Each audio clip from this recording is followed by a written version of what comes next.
Olá, minha amiga, meu amigo. Chegou a hora do nosso encontro neste domingo, 21 de setembro, dia da árvore. Você já plantou a sua árvore hoje?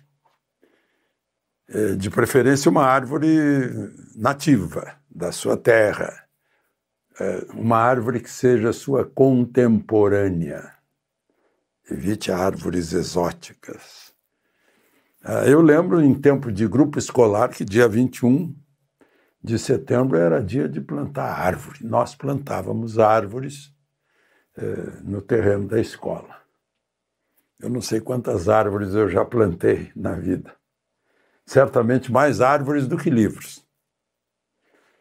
E por falar em livro, eu quero recomendar um livro para vocês. Esse aqui, A Cobra Fumou, do Diel Magalhães. O Diel Magalhães foi sargento, ele fala em sargento de transmissões, deve ser sargento de comunicações.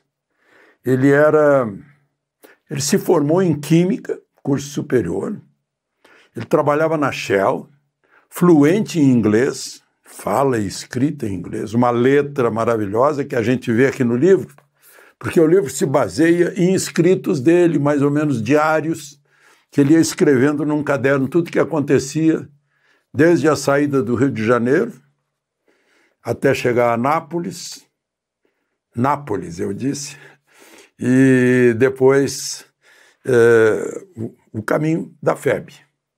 Ele ganhou a Cruz de Combate, se destacou, e eu estou falando nisso porque hoje é o dia do início da batalha pelo Monte Prano.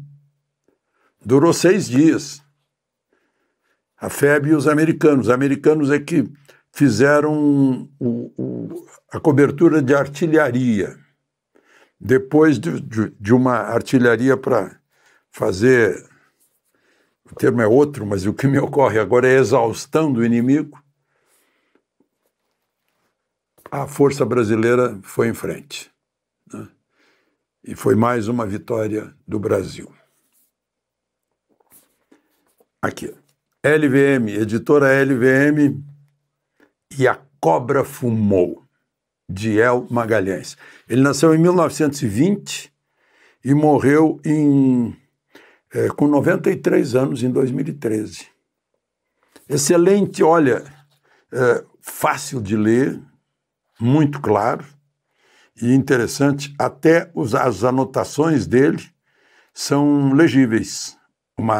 Uma letra como hoje não se vê mais. Escreveu nesse caderno aqui, ó. Muito bom. Então vamos à conversa de hoje. Lembre-se de se inscrever se ainda não fez isso e ao final de deixar o gostei ou não gostei.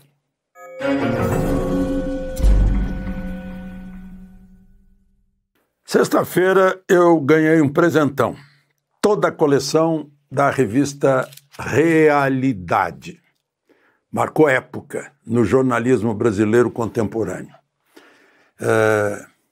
Eu ganhei do Aloysio Carvalho, jornalista veterano, memória viva do rádio dos anos 50, 60 e do jornal. Foi do jornal O Globo, enquanto eu estava no Jornal do Brasil. E o Aloysio me deu a coleção inteira. Deu um trabalhão para trazer, porque é pesado. Era uma edição por mês. Eu estou com a edição de dezembro de 1968.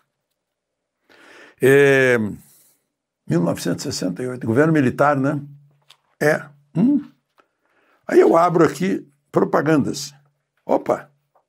Depois de Capital, de Karl Marx, Civilização Brasileira lança outro grande empreendimento, Lenin, obras selecionadas. Mais embaixo, os intelectuais e a organização da cultura, Antônio Gramsci.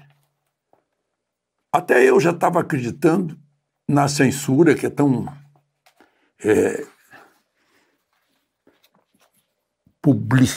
publicizada, né? Fala, censura do governo militar, censura do governo militar. 1968, uma página inteira de propaganda das obras de Lenin e de Gramsci. E qual é a capa? Luiz Carlos Prestes, o líder, secretário-geral do Partido Comunista Brasileiro. Tentou derrubar o Getúlio em 1935, depois foi anistiado por ele, depois passou a apoiar o Getúlio. Se não me engano, ele estava no palanque do comício de 13 de maio com o Jango, com o Brizola, com o José Serra, que era presidente da UNE, fez um discurso terrível. Olha só. Entrevista com Luiz Carlos Prestes. Entrevista com muitas páginas, do Paulo Patarra, a entrevista. Ele foi posto num carro, vendado e levado para uma fazenda que ele acha que era na estrada São Paulo-Belo Horizonte. Veio de São Paulo. E lá Prestes o esperava. A única condição, ele tirou as fotos, era de pegar Prestes só de perfil. Parece que ele tinha feito uma cirurgia plástica. Daí a razão do aqui, este rosto não existe mais. Não? Várias páginas com Prestes. Prestes estava escondido porque ele estava condenado a 14 anos de prisão. É como se tivesse pego um batom e escrito "Perdeu Mané" lá no granito da estátua da Justiça de Temes. E Prestes diz aqui que não tem mais luta armada, não adianta no Brasil, que para derrubar governo, né, que é esse sempre foi o objetivo dele, instalar um regime comunista, derrubar governo só com um golpe militar, ou guerra externa, né, ou uma invasão, ou uma conspiração dentro do palácio. Dizendo aqui. Pois é, e foi anistiado também. Foi anistiado por Getúlio, pela anistia ampla, geral e restrita de 79, como foram Caetano Veloso, Gilberto Gil, Chico Buarque, esses que estavam em Copacabana hoje gritando anistia não. Estava lá o Djavan também. Né? Chamaram cantores para fazer show e atrair gente para dizer anistia não. Avenida Paulista, idem. Aqui em Brasília foi na frente do Museu da República. Anistia não. Botaram Paulinho. Botaram não, né? Não vamos espalhar essa responsabilidade que é do presidente da Câmara, Hugo Mota. Foi ele que botou o Paulinho da Força para ser o relator. Relator de quê? Aí foram lá na casa do Michel Temer, que é o constituinte, é um jurista, não é constituinte, não, é especializado em direito constitucional. E foi presidente da República, como vice de Dilma, impedida de continuar governando. Foi lá o Aécio, que já foi candidato a presidente da República, foi governador de Minas, foi presidente da Câmara, foi senador, é deputado. Falar com Temer por uma anistia, agora não é mais anistia, agora é sobre o tamanho das penas. Para o que teriam que alterar leis que foram aplicadas na Dona Débora, né? Crime de escrever com batom na Estátua da Justiça, foi um dano profundo, usou instrumento incendiário, inflamável, foi um dano muito profundo ao patrimônio público, ela estava dando um golpe de Estado, né? Essas coisas. Não precisa inventar ironia, porque isso já é irônico de per si, né? E aí precisa diminuir, digamos, golpe de Estado, pena 12 anos, reduz para 2. Aí eu estava conversando com um desembargador agora e disse, puxa, mas então vai estimular o golpe de Estado, se a pena é só 2 anos. É perigoso. Ou os 2 anos, ou 4 anos, ou vai diminuir a pena, enfim. As penas de Código Penal, né, ou de outras leis penais, são para demover qualquer intenção criminosa. O sujeito, olha, eu vou estuprar. Né? Ah, não, mas é crime hediondo, é isso, é aquilo. Não. Ao menos o sujeito fica assustado com a pena que pode ter.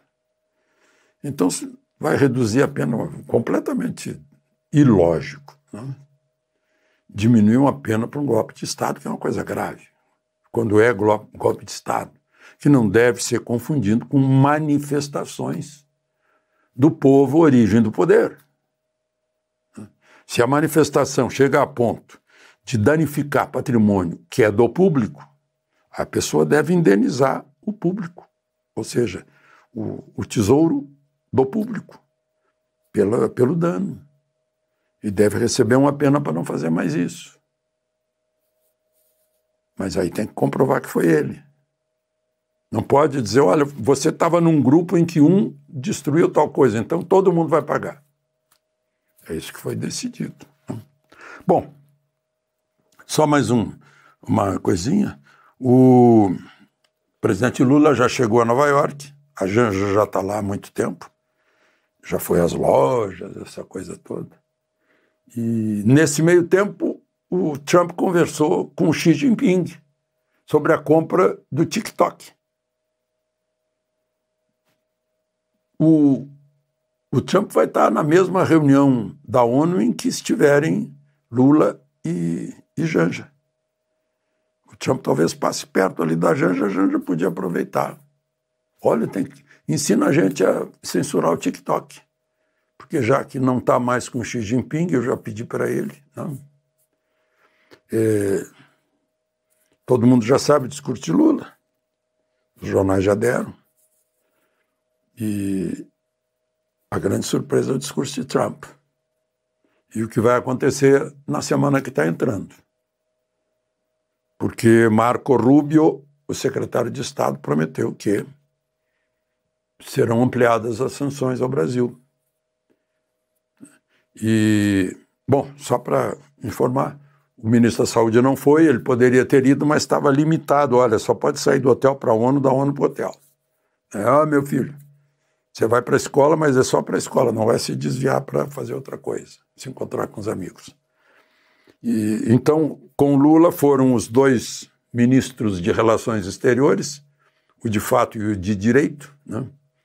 O Celso Amorim e o Mauro Vieira, nessa ordem, ministro da Justiça, Lewandowski, e, obviamente, já que Lula vai para lá também para fazer propaganda da COP30 em Belém, Marina Silva, a ministra do Meio Ambiente.